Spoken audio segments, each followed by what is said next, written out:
right, Keith is here with your full forecast. Hot out there today, but if you're in the shade, it's actually really nice out there. Yeah, I don't think it was like oppressively hot. I mean, we did get to 90 inland, but the dew points were lower there, so it was a bit of a balancing act. Yeah. It was a little bit more humid along the coast, but not as hot. Tomorrow, the coast will be hotter than inland, I think, which is something we do every once in a while in the right wind direction. 86 in Sebago, 88 in Hollis. Parsons Field's one of my favorite hot spots, 91, 90 in Freiburg.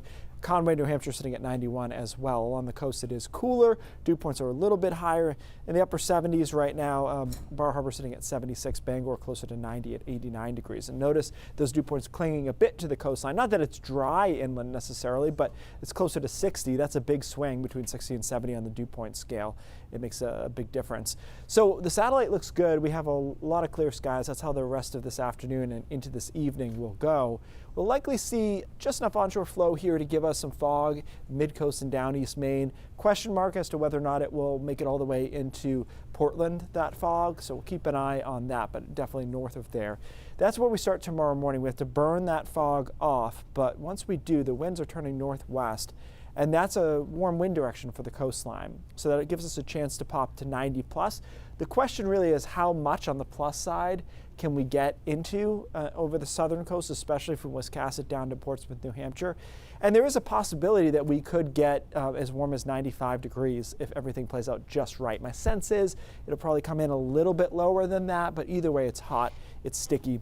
Inland is warm too, upper 80s to around 90 degrees. The mountains are cooler, closer to 80 degrees for a high temperature, so comfortable there. Another warm night tomorrow night in the 60s and briefly in the 50s. Tomorrow, on Wednesday, we start with a lot of sunshine, end up partly cloudy through the middle of the day, and then some thunderstorms pop up Wednesday afternoon. This is another one of those situations where there's a risk of severe weather, but it will have to do with when that front goes through exactly and what the instability looks like when these thunderstorms start popping up.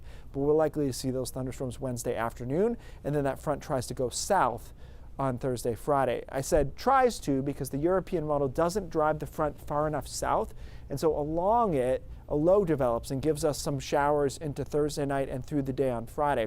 The GFS American model doesn't do that. It drives the front far enough south that we end up clean on those days. I tend to lean in this direction. I think we're going to get away with this and have this front be to our south, but I do want to point out that Friday is up in the air. The good news is both models clear us out in time for Saturday. So regardless of what happens there on Friday, Saturday looks good, Sunday looks good, and going into early next week, Monday, Tuesday, probably we get Wednesday too under this ridge of high pressure. So the weekend is solid as it looked to be when we looked at it last week. Not much of a change there.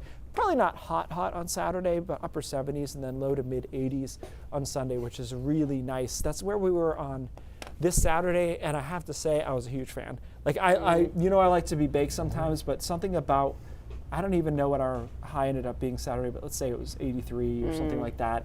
It was nice, and I think we'll do that again on Sunday this weekend. All right. Nice repeat day. Yep. Looks good.